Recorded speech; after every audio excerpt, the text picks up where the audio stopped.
Ito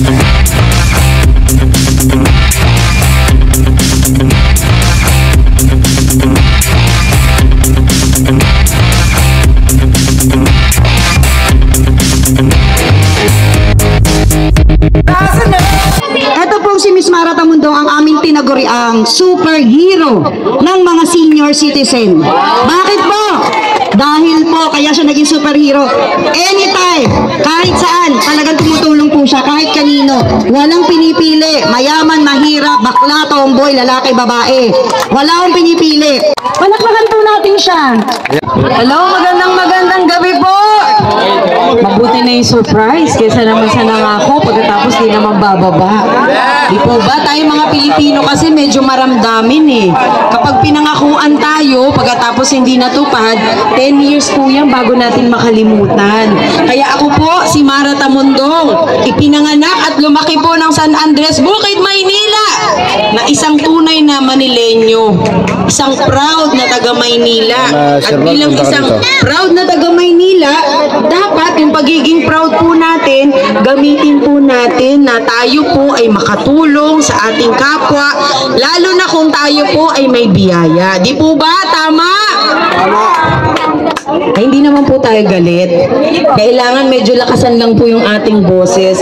Actually, ito po, kung makikita ninyo ang aking tarpaulin, ako po ay nabansagan na superhero ng mga senior citizen dahil sa pagtulong ko po at pagmamahal sa ating mga magulang, ating mga lolo at lola na mga senior citizen na ako po bilang anak nyo na, ako po ay nagmamahal lamang pabalik sa ating mga magulang. Na marapat lamang na tayo po ay magbalik ng pagmamahal, pagmamalasakit at pagtulong sa ating mga magulang. Kasi kung hindi po dahil sa ating mga senior citizen, marahil wala rin po dito si Mara Tamundong. Marahil hindi rin po ako naturuang magmahal at magpahalaga ng kapwa. Kaya para sa ating mga kabataan na nandito, sana po mahalin ninyo ang inyong mga magulang. Mahalin ninyo ang inyong mga lolo at lola dahil sa araw-araw na ginawa ng Panginoon, sila po ang namamalengke, nagluluto, naglalaba, naghahanap buhay para tayo ay makakain. Ano ba naman yung maliit na bagay na ibalik po natin ang pagmamahal? Dahil kung hindi po dahil sa kanila, ay hindi rin po ako makakapag-aral. Marahil hindi ko rin po matututunan kung paano magmahal at magmalasakit ng kapwa.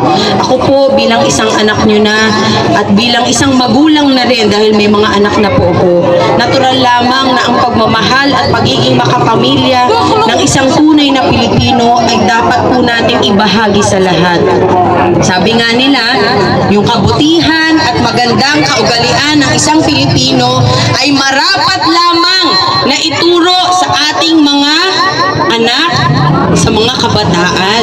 Dahil pag nawala ang ating mga senior, tayo dito sa mundo, meron pong magpapatuloy na magandang ginagawa nating lahat. Kaya palakpakan natin ang mga senior citizen!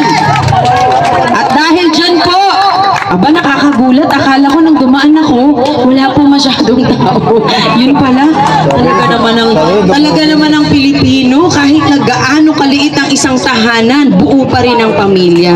Diyan po ako talagang proud na masasabi na ang Pilipino po ay sama-sama. So dapat pagdating sa pagtulong at pagbaba ng programa, dapat sama-sama po tayo. Para naman lahat po ng ating kababayan ay maaari po nating tulungan. Bilang ito po ay pagmamahal ko sa ating mga senior citizen, ako po ay magbibigay ng isang awitin lamang bago po ang isang sorpresa na para sa inyo. Sabi nga nila, ano ko si ma'am, biglaan naman dumating. Kaya nga po nagkaroon ako ng superhero. Kahit saan pwede bumaba, kahit anong oras. Ang paglilingkod ay walang pinipiling araw at panahon, kundi dapat araw-araw na tayo po ay bigyan ng biyaya, kailangan makatulong po tayo sa ating kapwa. Nakita nyo naman ang hirap ng buhay nung panahon ng pandemya. Sino po ang mag-aakala na tayo po ay magkakaharap ngayon para naman kahit paano maipakita po natin yung pagmamahala ng bawat isa. Alam po ninyo, tayo mga Pilipino, alam nyo naman, mahilig umawit. Yan po yung isang paraan natin para maiparamdam po natin sa ating pamilya o mahal natin sa buhay yung gusto po nating sabihin kung sakaling hindi natin ito masabi ng dire-diretso o personal. At least, dito po sa pag-awit, maipapakita ko po sa inyo ang pagmamahal ko po ay galing sa aking puso at damdamin. Kung hindi lamang sinasabi o ipinapangako, kundi kailangan mula sa aking puso, ito po ay makarating sa inyong mga puso. Kaya ang aawitin ko po na ito, sana tumatak po sa inyo at maituro po natin sa ating pamilya na wala pong imposible kung tayo po ay magmamahalan at magkakaisa. Wala pong imposible na malalagpasan po natin ang lahat basta nandito po ang respeto at higit sa lahat yung pagmamalasakit sa ating kapwa. Para sa inyong lahat! Yes, para sa ating mga senior citizens.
Natin